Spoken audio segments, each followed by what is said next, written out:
She's got the monster of all problems. It's the girl who cried monster. Grab your books, everybody, and let's get goosebumps.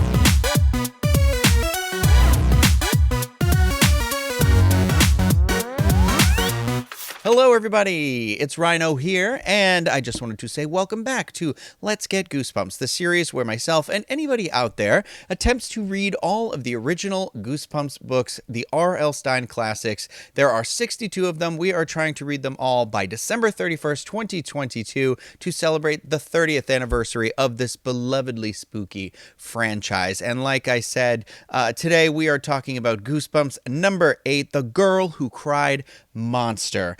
This was published in May of 1993, which I believe is actually the same month that Night of the Living Dummy was published. So this book is 137 pages. The cover art is by Tim Jacobus, who actually was the stand-in model of Mr. Mortman for the artwork. So he took a picture of himself kind of creepily holding his hand out eating pretending to eat a bug, and that's how he did this. So that's a pretty fun little trivia thing.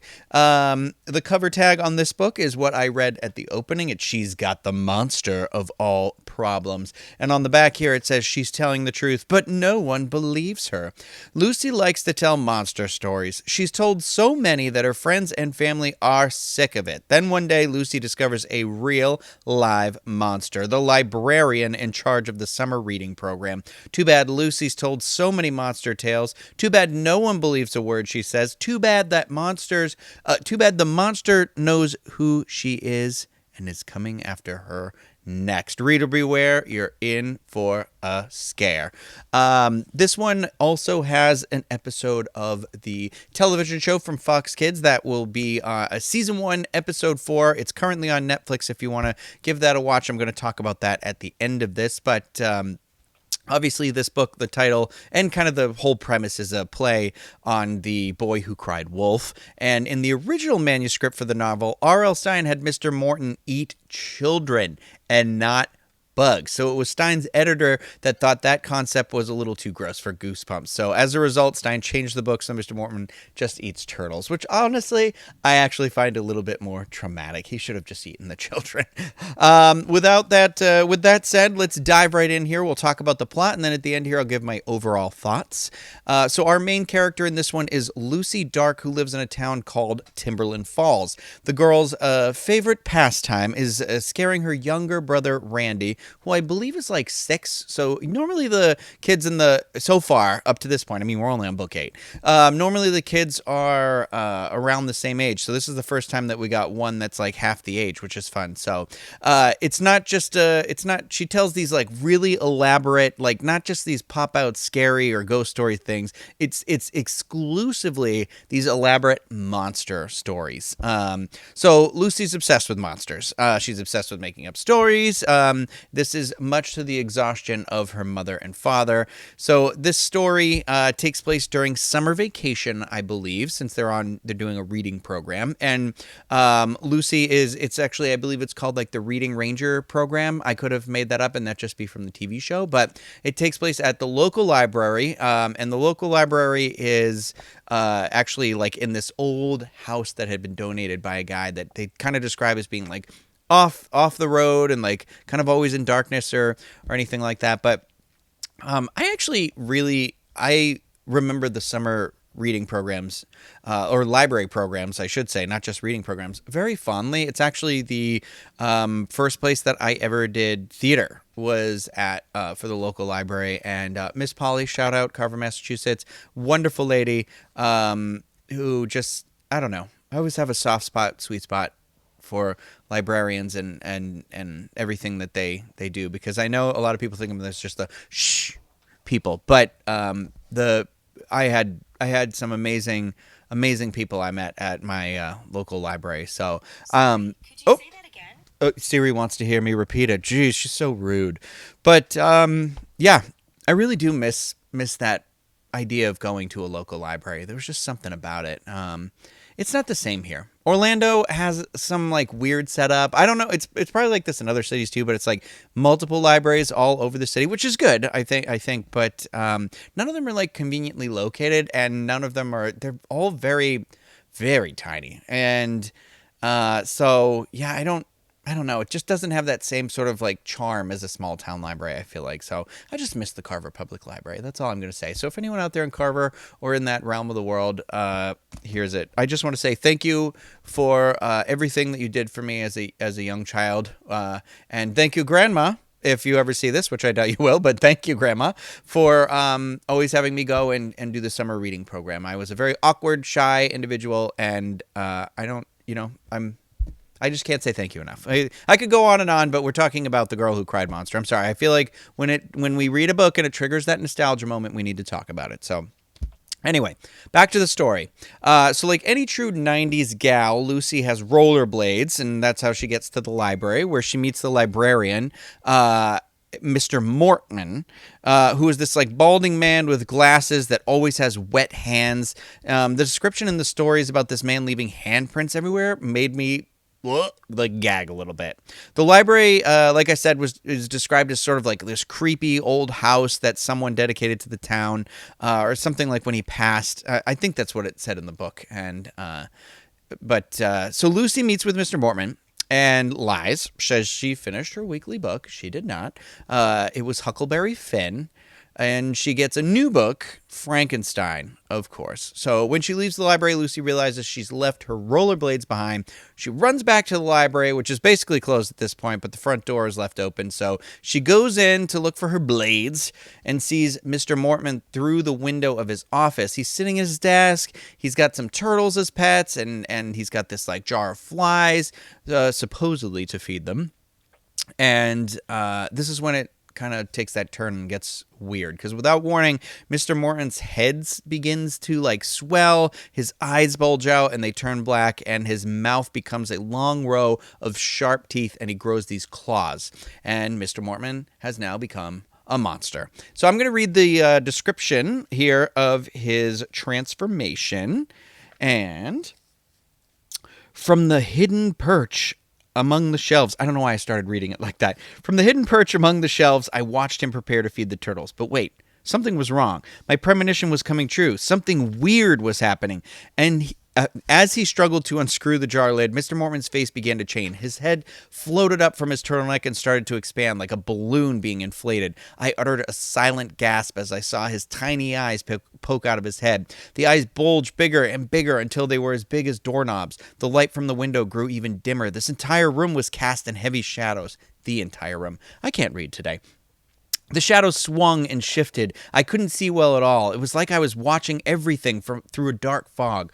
Mr. Mortman continued to hum, even as his head bobbed and throbbed above his shoulders, and his eyes bulged out as if on stems, poking straight up like insect antennae. And then his mouth began to twist and grow. It opened wide like a gaping black hole on the enormous bobbing head.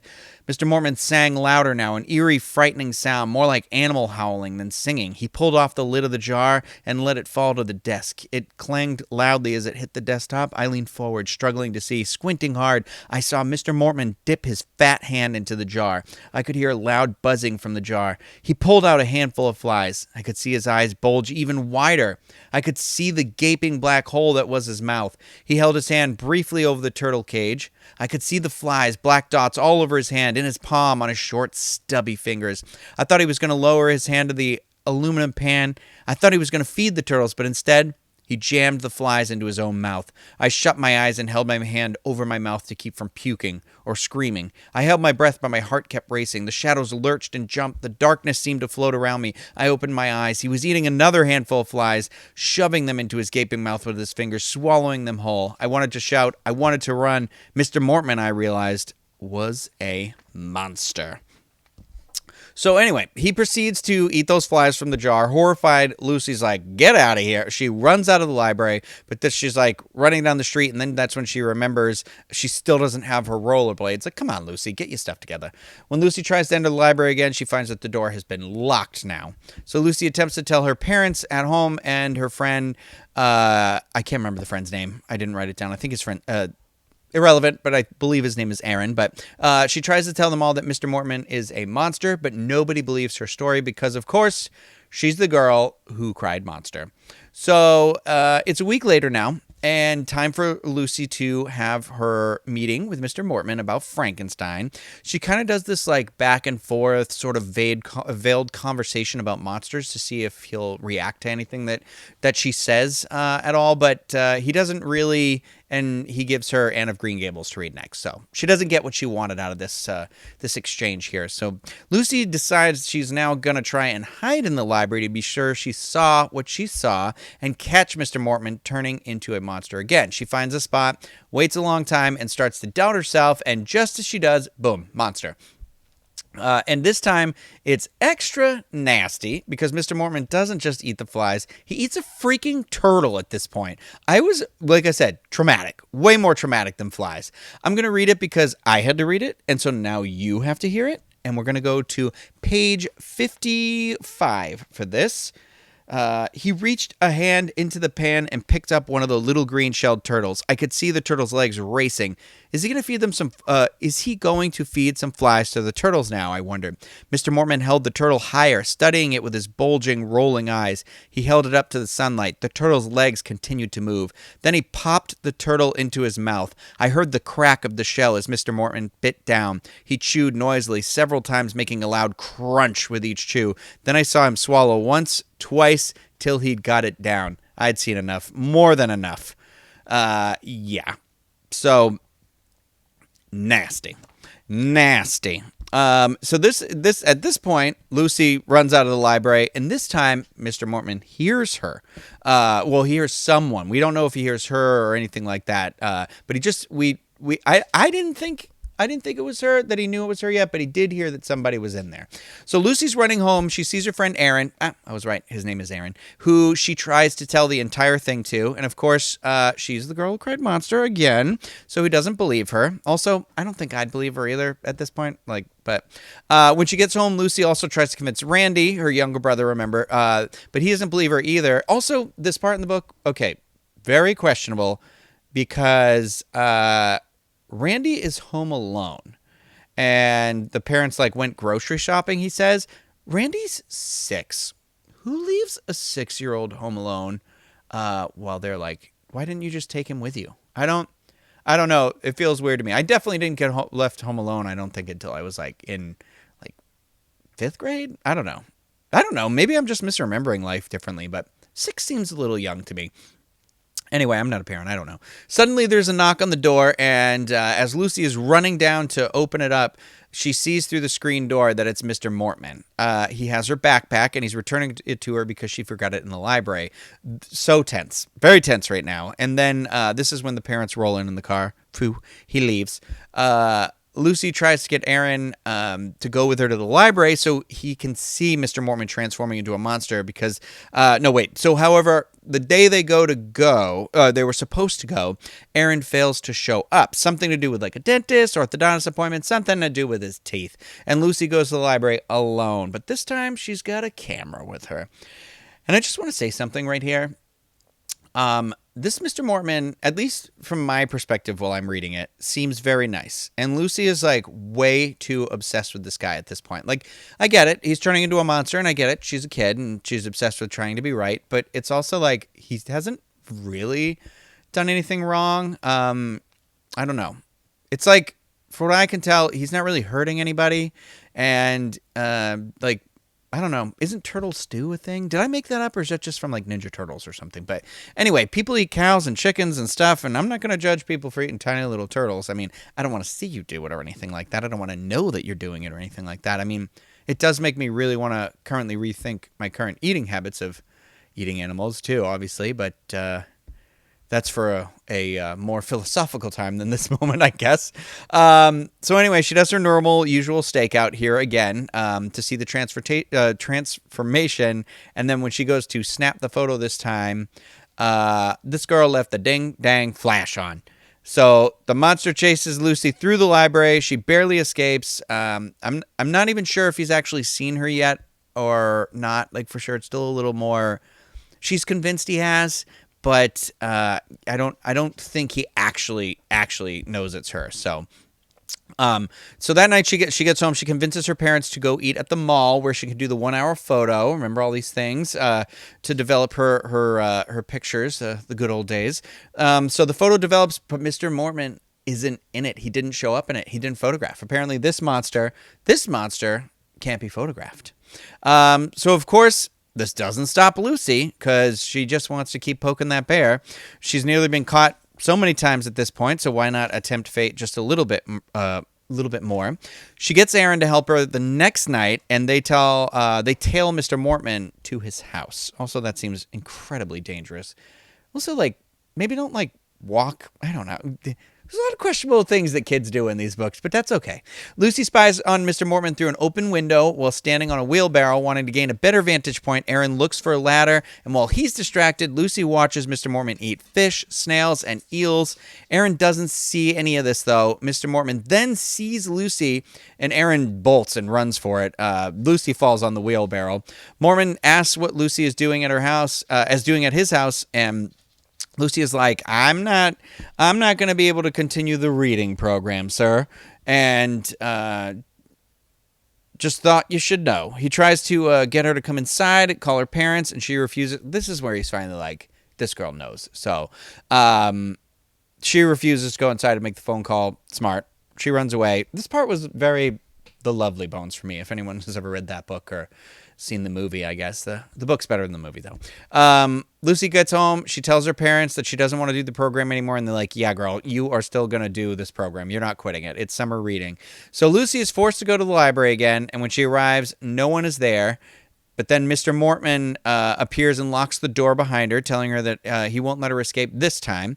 This is when he transforms into a monster, tries to attack Lucy. I mean, at this point, like, how many times are you going to keep poking the bear, like I said, and then be surprised that it's going to swipe at you? So she manages to escape the library by knocking over this card catalog.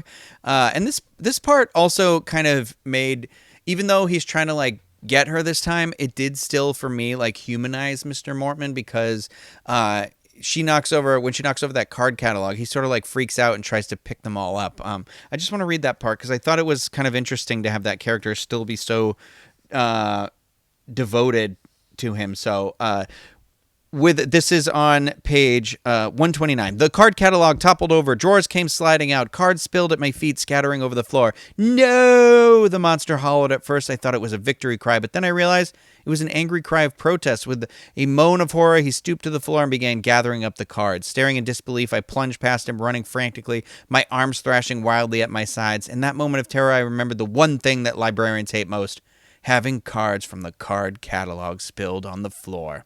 Mr. Mortman was a monster, but he was also a librarian. I think that was kind of funny. I don't know. It reminds me of like an old vampire stuff, like lore. There's a whole thing where like they have to count seeds, things like that. So I don't know. It's also that Goosebumps, classic like Goosebumps, a little bit of humor there for us. So Lucy gets away while he's distracted. She runs into Aaron, who was actually hiding in the library the whole time. He saw everything. He saw Mr. Morton turn into a monster and go after Lucy, and so he decides he's going to go with Lucy to tell her parents. And the parents decide, you know what? Let's have him over for dinner. You're harassing this man. We're just going to have him come over for dinner. He comes over for dinner sometime later, all nice, all polite. He asks what they're going to be having, and the parents are like, you. And you're like, what? So I'm going to read this part right here. It's kind of wild. It's on page 135. This is another one of those like kind of really quick sort of wrap-ups to the book. So he leaned back on the couch and smiled at my mother. It was so kind of you to invite me. I don't get too many home-cooked meals. What's for dinner? He asked. You are, my dad told him, stepping in front of the couch. What? Mr. Mortman raised a hand behind his ear. I didn't hear you correctly. What is for dinner? You are, Dad repeated. Up. Mr. Mortman let out a little cry and turned bright red. He struggled to raise himself from the low couch, but Mom and Dad were too fast for him. They both pounced on him. Their fangs popped down, and they gobbled the librarian up in less than a minute, bones and all. Randy laughed gleefully. I had a big smile on my face. My brother and I haven't gotten our fangs yet. That's why we couldn't join in. Well, that's that, Mom said, standing up and straightening the couch cushion. Then she turned to Randy and me. That's the first monster to come to Timberland Falls in nearly 20 years, she told us. That's why it took us so long to believe you, Lucy. You sure gobbled them up fast, I exclaimed. In a few years, you'll get your fangs, Mom said. Me too, Randy declared. Then maybe I won't be afraid of monsters anymore. Mom and Dad chuckled. Then Mom's expression turned serious. You both understand why we had to do that, don't you? We can't allow any other monsters in town. It would frighten the whole community. And we don't want people to get frightened and chase us away. We like it here. Dad burped loudly. Pardon me, he said, covering his mouth. Later that night, I was upstairs in Randy's room. He was all tucked in, and I was telling him a bedtime story. And so the librarian hid behind the tall bookshelf, I said in a low, whispery voice. And when the little boy named Randy reached up to pull a book down from the shelf, the librarian stuck his long arms through the shelf and grabbed the boy. And Lucy, how many times do I have to tell you? I glanced up to see Mom standing in the doorway, a frown on her face. I don't want you frightening your little brother before bedtime, Mom scolded. You'll give him nightmares. Now come on, Lucy. No more monster stories. What a twist. Yeah, so that is the end of the book there. And my overall thoughts on this one, I actually really enjoyed it. It was, for the most part, like I think it was a pretty quick and easy read, like a nice tight story. It's kind of interesting. I like the reflection on how like obsession can really get us to do a lot of like really stupid things. Like I said earlier, it's how many times did Lucy keep getting more and more brazen with trying to catch what I feel like was a harmless monster that was just kind of trying to help children learn to read. It wasn't like there were like missing flyers in the town for kids or anything like that. So it's kind of like she's awful. That's also the other twist. It's like, I don't know that he was actually a bad guy. Like I kind of feel bad for him in the end. Like he didn't really do anything wrong and this family straight up murdered him. Whatever. I did like all the tension that this book had and how it was kind of like built up. Like I enjoyed the description of Lucy going into the library for the first time, and how that was described. And then the scene where Mr. Mortman brought her backpack to her and he's on the other side of the screen door. I thought that stuff was like really good. Just like quick, light, tense stuff. But it was like, I don't know. There was just something about it I really enjoyed.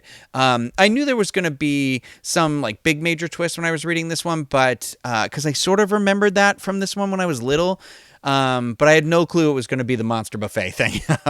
I almost wish like at the very end that the kids didn't know they were going to end up being monsters, that when that part happened, honestly, like I kind of, that's just like my own little minor critique nitpick thing that like if she and her brother would have watched it happen in horror and then realized they're actual monsters and then we're like, oh my gosh, how cool. I think that would have been like a fun angle. But I mean, it is also fun to do where like that twist on being like, well, I didn't say any of this stuff specifically. So kind of like she does know the entire time, but she doesn't share that part because why would she? Like I feel like that's the joke on the reader, and I guess that's technically more in line with Lucy's personality as well. So it all felt really kind of tight here. And like I said at the beginning, there is a TV episode. It's season 1, episode 4, which it's pretty spot on to the book. It's just a little bit more condensed and like minor changes. Like I think Lucy brings back Black Beauty instead of Tom Sawyer or Huckleberry Finn or whichever was the book she had in the beginning, but and she picks out Frankenstein. It's not given to her, and then they kind of have like Mr. Mortman. They kind of had that conversation before she even ever sees him transform. The thing where she's like, "Wouldn't it be cool if monsters existed?" And he's like, "The people wouldn't accept them." Blah blah blah. I thought the library, like the library, I said that funny. The library location they used for this was actually really cool too. It was like. Literally, I was like, okay, yeah, that's kind of what I got from the book. So, Mortman definitely in the show comes off way creepier in this one. And he's eating crickets instead of flies. So it's like a little, and then like a turtle instead of a spider. Or I'm sorry, a spider instead of a turtle. And I thought his monsters design was really cool because it's kind of like how I thought. It's got like a textured head, like, and then it's like the eyes are really bulging out and everything. And he's the guy who plays him is like really creepy. He does this weird like blah, blah, blah, blah, tongue thing when he turns into the monster, and I was uncomfortable. And I hope everyone was uncomfortable with me just doing it right then too. So there is like a little bit of a change here toward the end, because there is a part where Lucy takes the picture of Mr. Mortman is in here with her camera, and she runs away, and this is when Oh, okay. Sorry, I wrote my note a little too shorthanded for me to understand what I was trying to say. So, no. So she runs away, or she runs away. They go to develop the picture. It's like not at a, it's like an outdoor place, not like a mall or whatever. But as she's coming out, Randy knocks the pictures out of her hand, and she goes to pick them up. And Mr. Mortman leans down and picks up the pictures, and he sort of says something about how he loves fast food, which I don't know that really was in line with what was going on. So that was interesting. But that's where I'm like, yeah, this guy's way more menacing. He's basically like, I'm going to eat you, lady. But yes, that is the part also where the parents invite him over for dinner, and they do extend that scene a little bit, and I think for the better, honestly. Like there's this little twist toward the end of the scene where they do the fang thing, and they're like, you can't tell anybody, all that stuff, and then there's like what appears to be another monster outside of the window, and they're like, oh gosh, here we go, we got to do it again, and they kind of start walking toward it, and then it's the friend who's got a mask on, and they kind of hide it, and he's like. And they're like, sorry, I missed dinner. And he's like, what's for dessert? And they're like, you like cherry pie, don't you? So I thought that was like a fun little like twist on the ending there. So I overall like pretty good. Solid episode of the show. Solid book, I think. I think it's a nice, tight, simple, cool book. I don't know. It was like I just really enjoyed it. I actually think I did read this one in one sitting, too. But next up, we are moving on to number 9, which is Welcome to Camp Nightmare. And before I even get started on reading this one, I feel like I do remember there is a big... I don't want to spoil it, but I feel like this one always also is doing that big twist thing where, like, something insane happens, like they're on another planet or something like that. I don't know if that's true, so don't hold me to that, and don't think that while you're reading it, because I actually don't think that happens. I think there's one later down the road, maybe, but like, I don't know. But yeah, I remember virtually nothing about this one.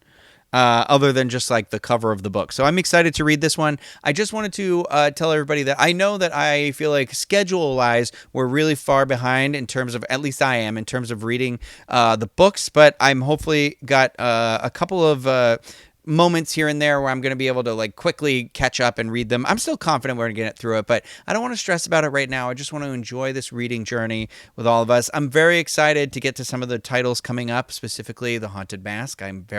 One of my favorites for sure. At least the TV show episode definitely is very present in my mind often. So I'm excited. I am glad that everybody is out there. Whoever's joining me on this journey, I hope you're enjoying it as well. And if you're just watching or listening, thanks for being here too. And just remember, like I said, these are going to come out. The episodes all come out sporadically. So your best bet is to subscribe to either the podcast stream or whatever you call it. I can't think of the word in the second. I'm having a little brain meltdown, but or the YouTube channel. And if you like the video, thumbs up, subscribe to the channel. That way you'll get notified. If you click the bell, you'll get notified when I upload a video, and it'll keep you up to date with everything. You don't have to. I don't really get anything more out of it. It's just so that we can I'm just looking to have a fun conversation and have something fun to do that isn't work related, that we can just all enjoy, right? We needed something like this. So I appreciate all of you out there. Thank you so much. Please let me know what you thought of The Girl Who Cried Monster.